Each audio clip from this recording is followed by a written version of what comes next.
સુરતના લીંબાયત વિસ્તારમાં ધારાસભ્ય સંગીતાબેન પાટીલના જન્મદિવસની ઉજવણીને અનોખી રીતે સેવાકીય અને ધાર્મિક કાર્યક્રમો સાથે ઉજવવામાં આવી હતી. લીંબાયત ઉત્સવ સમિતિ દ્વારા વિવિધ સેવાકીય પ્રવૃત્તિઓનું આયોજન કરવામાં આવ્યું હતું.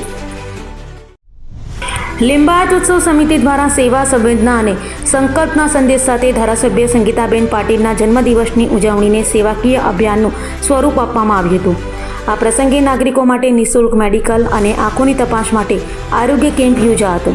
યુવાનોને રોજગારની તકો મળે તે હેતુથી વિવિધ કંપનીઓની ઉપસ્થિતિમાં રોજગાર મેળાનું પણ આયોજન કરવામાં આવ્યું હતું.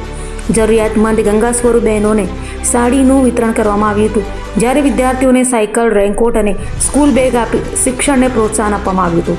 આ ઉપરાંત જરૂરિયાતમંદ પરિવારોને અનાજ અને જીવન જરૂરી ચીજવસ્તુઓની કીટનું વિતરણ કરાયું હતું.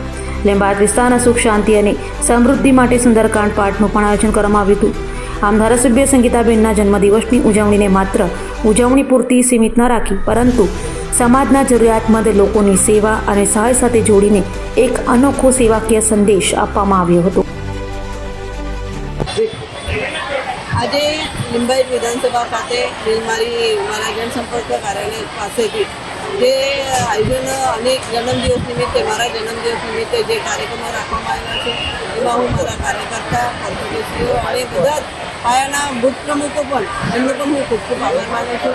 આ કાર્યક્રમમાં જેવી રીતે આપણી જે દીકરીઓ, સુમન હાઈસ્કૂલની જે દીકરીઓ છે, જે પહેલો બીજો ક્રમાંક લાવેલા છે, એવી દીકરીઓને એ આગળ વધે, પ્રેરિત થાય અને એટલા માટે 51 દીકરીઓને સાયકલ વિતરણ કરવામાં આવ્યું છે, સ્કૂલ બેગનું વિતરણ કરવામાં આવ્યું છે, રેનકોટનું વિતરણ કરવામાં આવ્યું છે અને સાથે સાથે મેડિકલ કેમ્પ રાખવામાં આવ્યો છે અને સાથે સાથે ગુજરાત ગેસનું જે કનેક્શન 854 રૂપિયામાં મળે છે એની નવી સ્કીમ આવી છે. તો મારો એક ધ્યેય છે કે મારો વિધાનસભા વિસ્તાર બાટલા મુક્ત, સિલિન્ડર મુક્ત બને એના માટેનો હું આ આગળ પ્રયાસ મેં હાથે લીધેલો છે. બુથ વાઇઝ અમે લઈ જવાના છે. તેનો શુભારંભ આજે મેં અહીંયા આ સ્થળેથી મારા કાર્યકર્તા દ્વારા કરવામાં આવ્યું છે. સાથે સાથે ગંગા સ્વરૂપા ભગીની છે, એમને પણ કીટની, અનાજની કીટનું વિતરણ છે, કોઈએ સાડીનું વિતરણ કર્યું છે.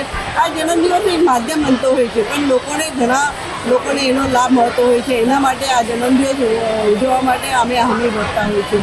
પણ કાર્યકર્તાઓનો પ્રેમ અને નાગરિકોનો પ્રેમ અને લોકોનો પ્રેમ જોતા એવું લાગે છે આ જે પ્રેમ એમનો મળી રહે છે, હું કદાચ કોને મળતો હોય પણ આવો આ લોકોને જેટલો મારા પર પ્રેમ અને સ્નેહ રાખ્યો છે, હું ખૂબ ખૂબ આભાર માનું છું.